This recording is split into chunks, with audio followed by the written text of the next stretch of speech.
Malam ke-21. Syahrajad kembali melanjutkan kisahnya. Dengan hati ceria, sang menteri menyambut kedatangan calon menantunya itu. Dia berkata, "Silakan, malam ini kau tidur dengan istrimu. Besok aku akan mengajakmu menemui Sultan. Kudoakan semoga Allah selalu melimpahkan kebaikan padamu." Nuruddin pun bergegas masuk ke dalam kamar bersama istrinya. Demikianlah kisah Nuruddin yang menemukan peruntungannya di negeri orang. Sekarang kita beralih kepada Syamsuddin, kakak Nuruddin. Setelah beberapa hari mendampingi Sultan dalam lawatan ke beberapa negara tetangga, Syamsuddin pulang kembali ke rumahnya. Dia pun terkejut karena ternyata adiknya Nuruddin tidak ada di rumah. Syamsuddin lalu bertanya kepada pelayan tentang keberadaan adiknya. Pelayan itu menjawab, "Tuan, pada hari yang sama dengan saat Tuan pergi bersama Sultan, adik Tuan Nuruddin juga langsung berangkat. Katanya dia akan berkunjung ke kota Qalyubiyah. Barang 1 atau 2 hari. Adik Tuan itu berkata bahwa dia harus memenangkan hatinya yang sedang gundah. Dan dia juga melarang kami untuk menemani kepergiannya. Sejak kepergiannya itulah sampai hari ini hamba tidak pernah mendengar lagi berita tentang Tuan Nuruddin." Setelah mendengar penjelasan itu, hati Syamsuddin menjadi tak karuan karena dia khawatir kalau adiknya benar-benar memutuskan hubungan antara mereka berdua.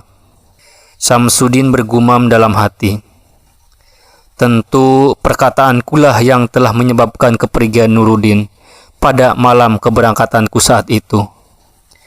Aku yang memang terlalu kasar. Kalau memang dia pergi, maka aku harus mengirim orang untuk mencarinya." Tak hanya sampai di situ, Syamsuddin bahkan telah mengadukan peristiwa ini kepada Sultan. Sehingga Baginda Sultan langsung memerintahkan kepada beberapa orang pembantunya untuk mengirimkan berita tentang hilangnya Nuruddin kepada para duta besarnya yang berada di negara-negara tetangga. Selama kakaknya pergi bersama Sultan, Nuruddin memang telah meninggalkan negerinya menuju tempat yang jauh. Para utusan Baginda Sultan segera membawa pesan Sultan ke segenap penjuru. Namun ketika mereka kembali, ternyata tak ada satupun dari mereka yang membawa berita tentang Nuruddin.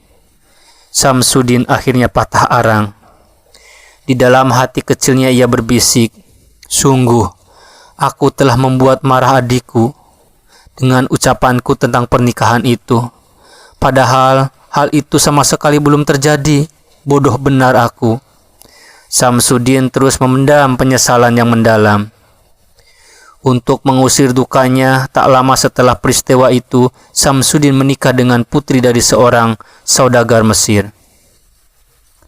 Tanpa mereka ketahui, malam pernikahan Syamsuddin dengan istrinya itu ternyata sama persis dengan malam pernikahan Nuruddin yang menikahi putri seorang menteri di kota Basrah. Dan atas perkenan Allah, semua rencana yang pernah dibicarakan oleh kedua orang kakak beradik dan berujung pada sebuah pertengkaran benar-benar terwujud. Istri Syamsuddin dan Nuruddin mengandung pada waktu yang bersamaan, dan keduanya akhirnya melahirkan pada waktu yang bersamaan pula.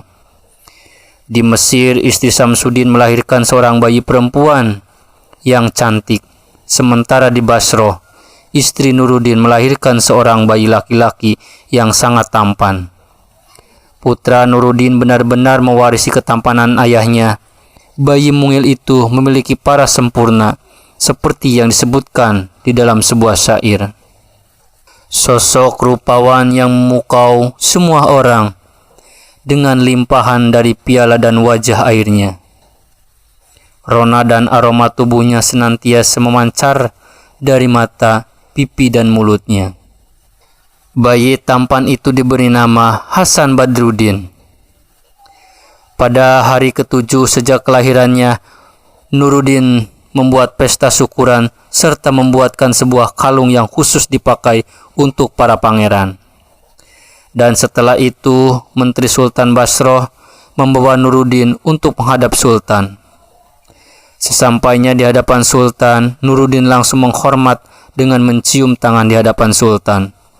Nuruddin memang seorang pemuda yang terampil, bertutur kata, tegas, dan sopan santun. Di hadapan Sultan, Nuruddin menyenandungkan sebuah syair. Inilah dia yang curahan keadilan ke seluruh semesta, menembus segala alam dan menjangkau segala ufuknya. Tanpa pura-pura, kusyukuri segala yang diperbuatannya. Karena syukur itu telah melekat di leher kita, biar ku kecup ujung jarinya. Karena ujung jarinya bukan sekedar jari, namun ialah kunci pembuka karunia. Sultan memuji syair yang disenandungkan oleh Nuruddin, dan Baginda menjamu kedua orang itu dengan sebaik-baiknya. Kepada menterinya, Baginda Sultan bertanya, "Siapakah gerangan pemuda ini?" Sang menteri kemudian menceritakan segala hal yang berkaitan dengan menantunya itu. Setelah mendengar penjelasan dari menterinya, Sultan kembali melihat Nuruddin dengan cermat. Ternyata Baginda Sultan juga merasakan kekaguman yang sama sebagaimana yang dirasakan oleh menterinya. Tanpa ragu, Sultan menyetujui permohonan sang menteri untuk mengangkat menantunya sendiri sebagai penggantinya. Setelah diangkat menjadi menteri, Sultan menghadiahkan pakaian kebesaran kepada Nuruddin, dan Baginda juga memberikannya segala macam fasilitas yang dibutuhkan oleh menteri barunya itu. Bahkan kini Nuruddin telah memiliki beberapa buah kapal yang dapat digunakan untuk berniaga atau kebutuhan lainnya. Nuruddin telah berubah jadi seorang pengembara, menjadi orang yang sangat kaya raya dengan harta benda, simpanan, dan taman yang luas. Tanpa terasa, putra Nuruddin yang bernama Hasan telah mencapai 4 tahun, dan wafatlah mertua Nuruddin yang menjabat sebagai menteri di Basroh. Sementara Nuruddin melanjutkan usahanya untuk membesarkan cucu dari mendiang menteri yang baik itu. Ketika Hasan telah mulai besar, Nuruddin mendatangkan seorang cendekiawan untuk mengajarinya putranya di rumah serta memberinya pendidikan dan segala bentuk arahan yang baik. Setelah berhasil menghafal Al-Quran, Hasan mulai mendalami beberapa cabang ilmu di bawah bimbingan gurunya. Hasan pun tumbuh menjadi pemuda yang tampan dan cerdas. Putra sematawayang Nuruddin itu tumbuh menjadi sesosok pemuda ideal, seperti yang digambarkan oleh sebuah syair. Duhai bulan yang keindahannya paripurna, matahari seolah terbit dari pipinya, dia punya segala keindahan, sehingga seolah manusia rupawan, dialah itu orangnya. Cendekiawan itu dengan tekun mendidik Hasan di dalam istana ayahnya. Bahkan mungkin sejak lahir, Hasan sama sekali tidak pernah keluar dari istana kementerian sampai ketika suatu hari ayahnya Nuruddin mengajaknya keluar. Setelah mengenakan pakaian yang indah, Hasan menaiki salah satu bagalnya yang terbaik. Tempat yang ditujunya adalah istana Sultan. Ketika Hasan sampai di hadapan Sultan, Baginda terkagum-kagum dengan ketampanan putra menterinya itu. Sehingga Sultan memerintahkan kepada Nuruddin untuk mengajak putranya itu setiap hari ke istana kesultanan. Nuruddin tentu bersedia memenuhi permintaan Sultan tersebut. Seperti yang diperintahkan oleh Sultan, setiap hari Nuruddin berangkat bersama anaknya Hasan untuk menghadap Sultan. Hingga tanpa terasa, kebiasaan itu telah mereka lakukan sampai Hasan berumur 15 tahun. Nuruddin mulai tampak lemah. Di hadapan ayahnya yang mulai tua, Hasan berkata, "Ayahanda, ketahuilah bahwa dunia adalah tempat yang fana, sedangkan akhirat adalah tempat yang kekal. Aku akan memberimu beberapa nasihat, maka ku minta engkau pahami benar apa yang akan kukatakan." Hasan kemudian memberi nasihat kepada ayahnya tentang pergauli orang lain dengan baik dan santun. Pada saat itulah tiba-tiba Nuruddin teringat akan kakaknya beserta negeri dan tempat asalnya yang telah begitu lama ia tinggalkan. Mata Nuruddin berkaca-kaca mengingat betapa ia telah meninggalkan orang-orang yang dicintainya. Kepada putranya Hasan, Nuruddin berkata, "Anakku, dengarkanlah baik-baik apa yang akan ayah katakan. Sebenarnya ayah memiliki seorang kakak laki-laki yang bernama Samsudin. Dia adalah pamanmu dan menjadi menteri di Mesir. Ayah telah meninggalkannya tanpa restu darinya. Kini ambillah selembar kertas dan kemudian tulislah apa yang ayah tuturkan padamu." Hasan segera mengambil secari kertas dan mulai mencatat semua yang dituturkan oleh ayahnya. Rupanya yang didikte oleh Nuruddin kepada putranya itu adalah perjalanan hidupnya sejak ia meninggalkan Mesir sampai saat ini. Tak satu pun detail dari peristiwa-peristiwa penting dalam riwayat hidupnya itu yang luput dari catatan. Di atas kertas, Hasan mencatat tanggal ketika Nuruddin pertama kali tiba di kota Basroh, perjumpaan dengan sang menteri dan pernikahan ayahnya itu dengan ibunya yang adalah putri dari seorang menteri di Basroh. Tak lupa Nuruddin juga menambahkan beberapa pesan dan nasihat. Nuruddin mendiktekan 5 buah nasihat. Nasihat pertama berbunyi, jangan bergaul dengan seorang yang membahayakan, karena keselamatan hanya dapat dicapai dengan memisahkan diri dari orang jahat. Karena sebuah syair telah menyatakan, tak ada orang di zamanmu yang bisa kau harap cintanya, dan tak ada teman yang baik ketika zaman berlalu. Hiduplah sendirian, jangan pernah bersandar pada orang lain. Aku telah menasihatimu dan cukuplah nasihatku ini.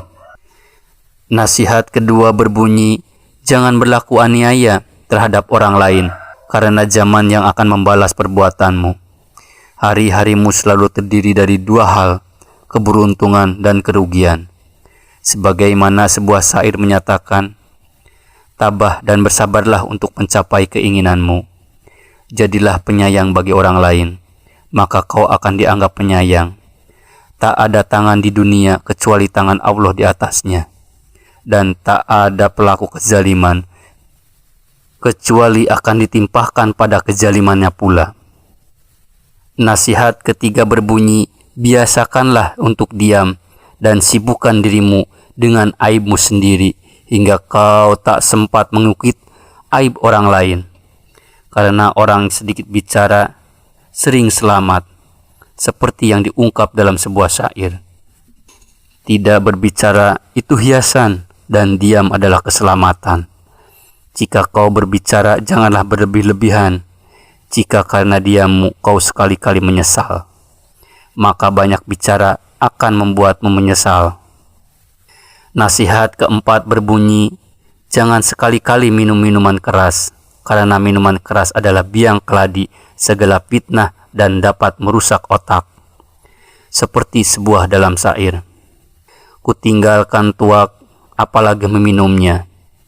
Aku selalu hina orang yang meminumnya. Minuman yang membuat gelap jalan petunjuk dan membuka semua pintu kejahatan. Nasihat kelima berbunyi, simpan baik-baik hartamu dan jangan kau hambur-hamburkan, maka kau tidak akan sering menyusahkan orang lain. Sebagaimana yang dikatakan di dalam sebuah syair, ketika hartaku habis tak seorang pun menemaniku. Ketika hartaku banyak semua manusia jadi temanku. Betapa banyak temanku untuk menghabiskan harta, padahal teman sejatiku adalah dia yang menemaniku ketika duka. Setelah menyampaikan nasihat-nasihatnya, Nuruddin berkata kepada anaknya, Hasan, jaga baik-baik catatanmu ini, karena di dalamnya tercatat semua asal-usulmu, leluhurmu, dan silsilahmu. Jika kau tertimpa sesuatu, pergilah ke Mesir untuk menemui pamanmu. Sampaikan salamku dan kabarkan padanya bahwa aku mati terasing dalam keadaan rindu pada dirinya. Hasan Badruddin kemudian melipat catatan itu, dimasukkan ke dalam kain dan lalu dijahitkannya ke dalam pakaiannya. Air mata Hasan meleleh karena ia harus segera berpisah dengan ayah yang sangat dicintainya. Dan apa yang dikhawatirkannya akhir-akhirnya benar-benar terjadi. Tepat setelah Nuruddin memberi nasihat pada putranya, ia pun wafat. Berdukalah seisi negeri. Sultan dan para pembesar kesultanan melepas kepergian Nuruddin untuk selama-lamanya. Tepat 2 bulan setelah Nuruddin wafat, ketika Hasan sama sekali belum sempat menghadap Sultan, ternyata Baginda Sultan telah menunjuk orang lain untuk menjadi menteri yang baru. Kepada menteri yang baru ini, Sultan memerintahkan agar ia menyegel dan mengambil alih semua kekayaan yang dimiliki oleh Nuruddin semasa hidupnya. Dengan didampingi beberapa orang pengawal, menteri yang baru segera mendatangi rumah mendiang Nuruddin untuk menyegelnya dan sekaligus menangkap putranya yang bernama Hasan Badruddin. Kebetulan di antara anggota pasukan pengawal yang akan menangkap Hasan, terdapat seorang mantan budak yang dulu dimiliki oleh mendiang Nuruddin.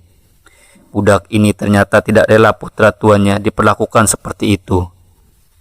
Maka dia pun mendahului rombongan menteri yang baru menuju rumah Hasan untuk memberitahu padanya ihwal bahaya yang mengancam diri putra tuannya itu. Si budak menemukan Hasan masih dalam keadaan berduka atas kematian ayahnya, dan dia pun segera menyampaikan kepada Hasan Badruddin apa yang sebenarnya telah terjadi. Ketika mengetahui jiwanya terancam, Hasan bertanya kepada bekas budaknya itu, "Apakah aku masih memiliki waktu barang sesaat untuk melihat ke dalam istana kementerian guna mengambil beberapa barang berharga sebagai bekal kepergianku?" "Tidak ada waktu lagi, Tuan. Segeralah Tuan pergi untuk menyelamatkan diri," jawab budak itu. Setelah mendengar ucapan budak itu, Hasan segera pergi diam-diam sambil menutup kepalanya menuju batas kota. Benar, di tengah jalan Hasan mendengar orang-orang ramai membicarakan bahwa Sultan telah memerintahkan kepada menterinya yang baru untuk menyita seluruh harta kekayaan yang dimiliki ayahnya, serta sekaligus menangkap dirinya untuk diseret ke istana dan dihukum mati. Hasan juga mendengar begitu banyak orang yang menaruh iba terhadap nasib yang menimpa dirinya. Hasan Badruddin berjalan tak tentu arah. Ia tak tahu persis pergi kemana. Hingga akhirnya langkah kaki Hasan menuntunnya ke tempat pemakaman ayahnya. Di komplek pemakaman itu, Hasan menyusuri satu persatu kuburan yang terdapat di dalamnya dan mendekati makam ayahnya. Setelah membuka tutup kepala yang dikenakannya, Hasan kemudian duduk di makam orang yang paling disayanginya itu. Dan tiba-tiba muncullah seorang Yahudi yang berasal dari Basro dan bertanya padanya, "Mengapa Anda tampak gelisah?" Hasan menjawab sebisanya, "Beberapa saat lalu aku tidur, dan di dalam tidurku aku bermimpi bertemu dengan ayahku yang memerahiku karena aku tak kunjung datang berziarah ke makamnya. Aku pun langsung bangun dengan perasaan kecut, maka aku segera ke makam ini karena aku takut kalau aku tak menziarahi makam ayahku siang ini juga aku tertimpa bahaya." Yahudi itu berkata lagi, "Sebenarnya ayahmu pernah mengirimkan untukku beberapa buah kapal niaga. Dan maksud kedatanganku ke tempat ini adalah untuk melunasi hutangku sebesar 1.000 dinar dan meminta bukti pembayaran darimu sebagai ahli warisnya." Kemudian si Yahudi mengeluarkan sebuah kantung berisi kempingan emas dan mengambil 1.000 dinar untuk diserahkan kepada Hasan Badruddin. "Sekarang tolong beri aku bukti pembayarannya," ujar si Yahudi. Di atas secari kertas, Hasan segera menulis pernyataan sebagainya. Surat ini ditulis oleh Hasan Badruddin, putra dari Menteri Nuruddin. Seorang Yahudi yang bernama Fulan telah membeli semua kapal yang dimiliki oleh mendiang Menteri Nuruddin dengan harga 1.000 dinar. Pembayaran telah dilakukan secara tunai. Kemudian si Yahudi mengambil surat itu dan pergi, sedangkan Hasan hanya bisa menangis mengingat ayahandanya. Dari mulai gelap di dekat pusaran ayah, yang sangat dicintainya, Hasan tertidur. Ketika Hasan terlelap dalam tidurnya, bulan tampak menerangi langit malam itu. Kepala Hasan yang tergeletak di atas makam ayahnya tampak bercahaya diterpa sinar bulan. Tanpa sepengetahuan Hasan, kompleks pemakaman itu telah dipenuhi oleh banyak jin muslim. Dan diam-diam salah satu jin betina mendekati Hasan yang sedang tertidur. Jin betina itu tertegun ketika melihat wajah Hasan yang tampan. Jin itu kemudian terbang ke langit. Di angkasa jin betina itu bertemu dengan jin Ifrit. Setelah mengucapkan salam, jin betina itu berkata, "Dari mana kau datang?" "Dari Mesir," ujar jin Ifrit. "Apakah kau mau menemaniku barang sejenak untuk melihat ketampanan pemuda yang sedang tidur di atas makam itu?" tanyanya. "Baik," jawab jin Ifrit. Kedua jin itu turun mendekati Hasan yang sedang tertidur. Kepala jin Ifrit dan jin betina itu kembali bertanya, "Seumur hidupmu, pernah kau melihat manusia setampan dia?" Ifrit memperhatikan wajah Hasan, dan dia pun berkata, "Maha suci, Zat yang tak ada yang menyerupainya, maukah kau mendengar penjelasanku?" "Apa itu?" tanya jin betina itu. Ifrit lalu berkata, "Pemuda ini sungguh tampan, tetapi aku benar-benar pernah melihat manusia yang wajahnya mirip dengan pemuda ini. Manusia yang kumaksud itu adalah gadis yang menyerupakan putri salah seorang menteri di Mesir. Gadis itu sebenarnya telah dipinang oleh Sultan Mesir.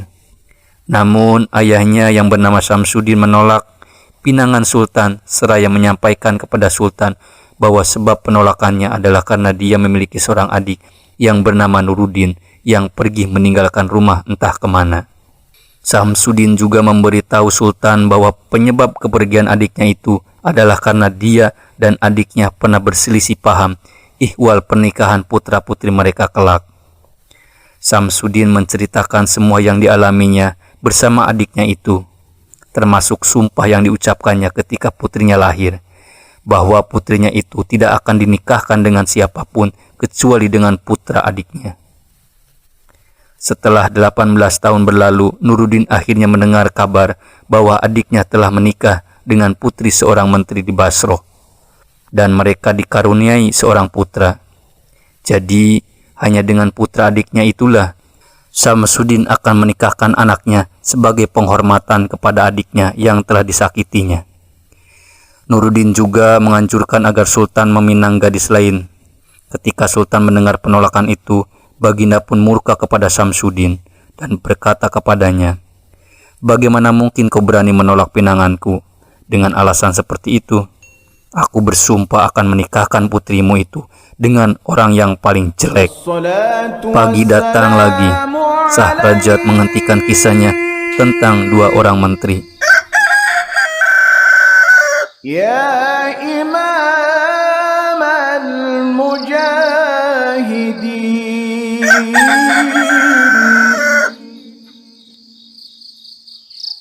Ya